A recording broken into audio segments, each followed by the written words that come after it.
휴장 후 돌아온 간밤 뉴욕 증시 3대 지수 모두 소폭 하락하며 마무리가 됐습니다.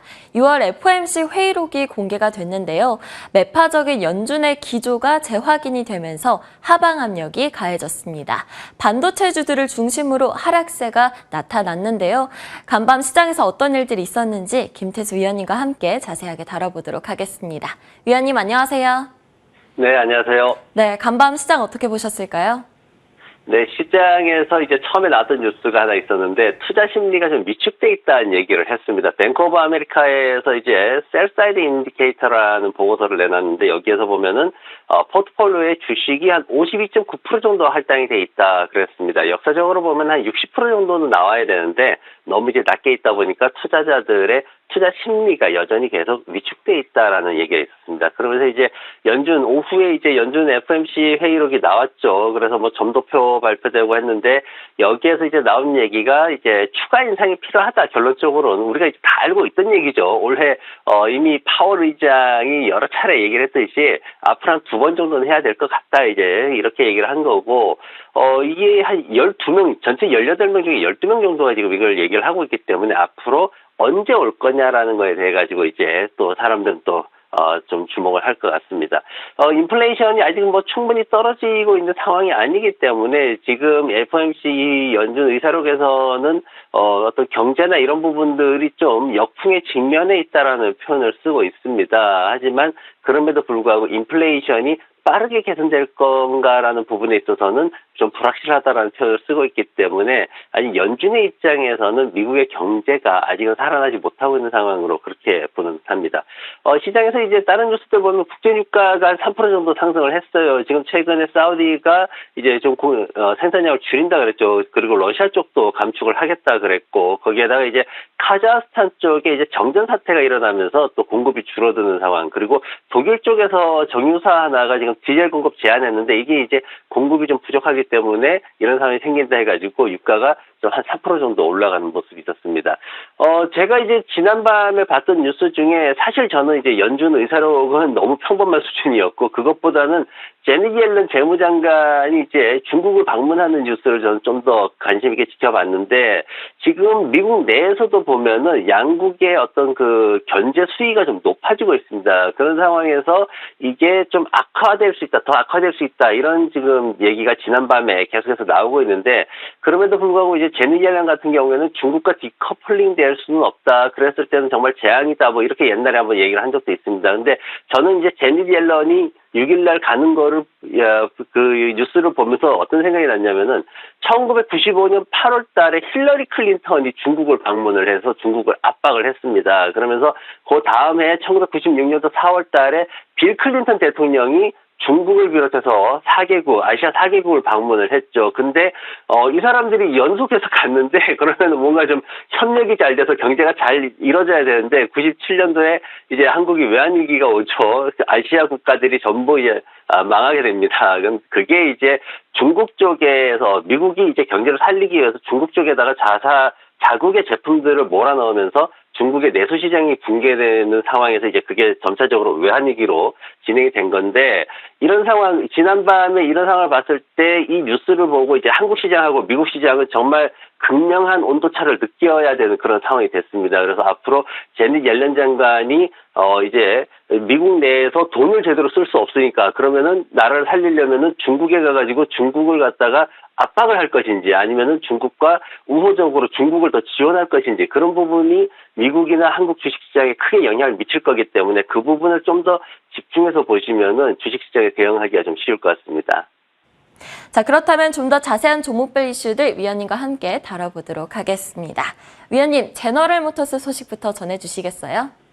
네, 제너럴 모터스가 이번 실적 발표에 조금 특별했던 게 있습니다. 뭐냐면은 다른 회사들은 전부 가격을 낮췄는데 이 회사만 한 $1,400 이상 더 상승한 가격으로 판매를 하고 있다. 이게 이제 굉장히 이슈가 됐던 거고 이 회사가 이렇게 상승을 시켰음에도 불구하고 성장률이 계속 따라온다라는 게 더 시장에 어필이 되는 그런 모습이었습니다. 그리고 리비안 같은 경우에는 이제 아마존닷컴하고 독일에서 첫 번째 밴을 출시할 것이다. 이 얘기가 나오면서 또 더 강하게 밀어붙이는 그런 모습이었습니다. 마이크론이 이제 그 최근에 뭐 이런저런 얘기들이 좀 있는데 하필이면 또 밸류 얼라인드 리서치 어드바이저라는 그 기관에서 투자회사에서 보유했던 지분의 한 11% 정도를 줄였다라는 그런 얘기가 나왔습니다. 그래서 이제 반도체 쪽에 이제 최근 상승이나 이런 것들 틈타 가지고 조금씩 수익 실현하거나 손실을 줄이는 이런 어떤 기관들의 모습들이 있어가지고 수급에 의해서 조금씩 영향을 받는 그런 모습들을 보이고 있습니다. 그리고 구글이랑 메타 같은 경우에는 지금 캐나다하고 계속 이제 얘기가 나오고 있죠. 온라인 뉴스법을 캐나다에서 지정하면서 이제 돈을 내라 이랬는데 이 구글이나 메타에서는 돈 안 내겠다 하고 뉴스 서비스 자체를 중단을 하는 이런 상황이 생겼습니다. 그런데 캐나다 정부에서 이걸 좀 분쟁을 좀 해결을 해보자, 노력을 해보자, 이제 이렇게 또 약간 긍정적인 메시지를 던져가지고 지난밤에 좀 상승하는 모습이 있었고, 애플 같은 경우에는 지금 그 웹부시에서 나온 얘기인데, 웹부시에서 나온 게 이제 애플이 최근에 3조 달러 이제 시가총액 나왔는데 내년에는 마이크로소프트가 그렇게 올라갈 것이다 이렇게 얘기를 하면서 또 마이크로소프트에 대한 기대치를 좀 높이긴 했는데 주가는 제대로 힘을 못 쓰는 모습이었습니다. 오늘 제가 차트 가지고 온 거는 지난밤에 중소형주들 3개가 눈에 띄게 주가를 띄웠습니다. 그래서 최근에 이제 핫하게 미국에서 테마주로 구분되는 건데 드론 택시 조비라는 회사가 있죠. 그리고 자율주행 쪽에 오로라라는 회사가 있습니다. 그리고 인공지능에서 이제 다들 알고 계신 C3 이 회사의 이제 비교 차트를 가지고 왔는데 다들 한 3배 이상 저점에서 3배 이상 지난 5월 초에 이제 바닥부터 올라오는 그런 모습을 보이고 있죠. 그래서 이게 미국 시장에서 이제 이런 종목들을 잘 보면 좋은 게 뭐냐면은 2019년도에 마리화나 주식들이 비상장부터 해가지고 한 150배까지 올라가는 크론이라는 그런 회사도 있었고요. 그리고 2020년도에는 팬데믹 틈타고 전기차 니오 같은 경우에 바닥에서 한 40배 이상 올라가는 모습이 있었습니다. 그래서 어떤 신사업의 테마주들이 미국 시장에서 나올 때는 한 1년 반, 짧게는 6개월에서 길게는 한 18개월 사이에 보통 20배에서 100배까지도 이 상승을 합니다. 마리아나 같은 경우에는 150배나 상승하는 모습도 있었기 때문에 최근에 이런 종목들이 이제 한 3배 정도 나오고 있거든요. 그러면 이 회사들 관련된 산업에서 정부의 어떤 법적 제도가 이 산업을 지원해주는 쪽으로 이렇게 바뀌듯이 뭐 마리아나는 이제 주 정부에서 다 오락용으로 허용을 하는 제도가 바뀌었죠. 그런 식으로 제도가 따라주고 그리고 폭발적인 수요가 생기게 되면은 이런 테마들을 지금 잘 보시면은 한 1년 뒤쯤에는 큰 수익을 기대할 수도 있는데 다만 지금 이런 회사들은 비트코인 투자하는 거랑 마찬가지다라고 보시면 됩니다. 위험 자산입니다. 그래서 투자 현금의 20% 이내에서 그렇게 투자를 하시는 게 바람직하기 때문에 어쨌든 잘 지켜보시면 좋은 기회가 되지 않을까 해서 소개드려봤습니다. 네, 간밤 종목별 이슈들 자세하게 짚어봤습니다. 그렇다면 오늘 위원님의 픽은 무엇일까요? 뱅크 오브 아메리카 가져오셨어요. 네, 맞습니다. 뱅크 오브 아메리카 저희가 5월 달에 보고 6월 달에 보고 또 7월 달에 또 봅니다. 왜냐면은 그때 처음에 봤을 때 한 2개월 정도 기간을 두고 2분기 실적 나오기 직전까지 매수 들어가자라는 전략을 세웠었는데 지금 보면은 이제 뱅크 오브 아메리카가 최근에 이제 그 스트레스 테스트를 잘 통과를 했죠, 다들. 그러면서 은행주들에 대해서 좀 기대치를 갖고 있는데, 뱅크 오브 아메리카 같은 경우에는 앞으로 이제 센터를 더 늘리는 그런 계획도 있고, 그리고 지금 이제 순이자 수익 쪽에서 연평균 한 2.4%씩 이렇게 성장하고 있다는 그런 좋은 소식도 있었습니다. 그리고 앞으로 대출 수요나 이런 것들이 꽤 괜찮게 성장할 수 있다라고 평가가 되고 있고, 그리고 최근에 이제 배당금, 은행주들의 이제 배당금 인상 얘기가 계속 나오는데, 지금, 시티하고 뱅크 오브 아메리카 같은 경우에는 이제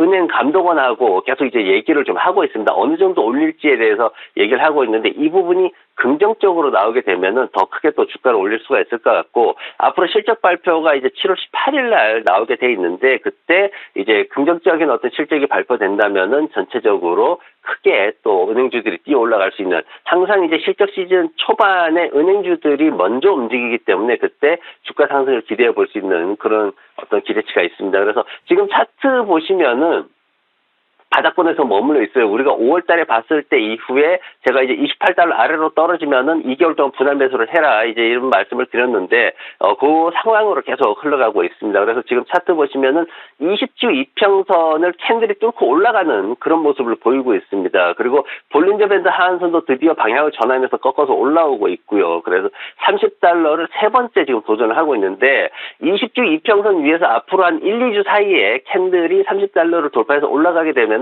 상승이 본격화될 수 있는 그런 차트에서 기대감이 있기 때문에 이런 부분들에 대해서 기존에 보유하고 계신 분들은 비중을 좀 확대해도 좋을 것 같고요. 그리고 신규 매수하시는 분들은 현재가 중심으로 매수를 해도 괜찮을 것 같습니다. 그래서 손들매는 아래쪽에 27달러 50센트 정도 잡으시고 목표가는 여전히 1차적으로 36달러, 2차적으로 42달러까지 잡으시면 좋을 것 같습니다. 지금 시장에서는 기술주들뿐만 아니라 지금 월마트도 지난밤에 역사적인 신고가를 또 달성을 했거든요. 그래서 지금 억제돼 있던 은행주들이 어떤 배당금이라든가 자사주 매입 그리고 2분기 실적 호재 이런 것들이 맞물렸을 때는 다른 주식들하고 비슷하게 상승을 할 수 있기 때문에 그런 기대치를 좀 갖고 투자를 하시면 좋을 것 같습니다. 네, 오늘 위원님의 픽은 뱅크 오브 아메리카였습니다. 현재가 중심으로 매수해서 1차 목표가 36달러, 2차 42달러 보면서 대응해보자 이야기해 주셨습니다. 지금까지 김태수 위원님과 함께했습니다. 오늘도 좋은 말씀 감사합니다. 네, 고맙습니다.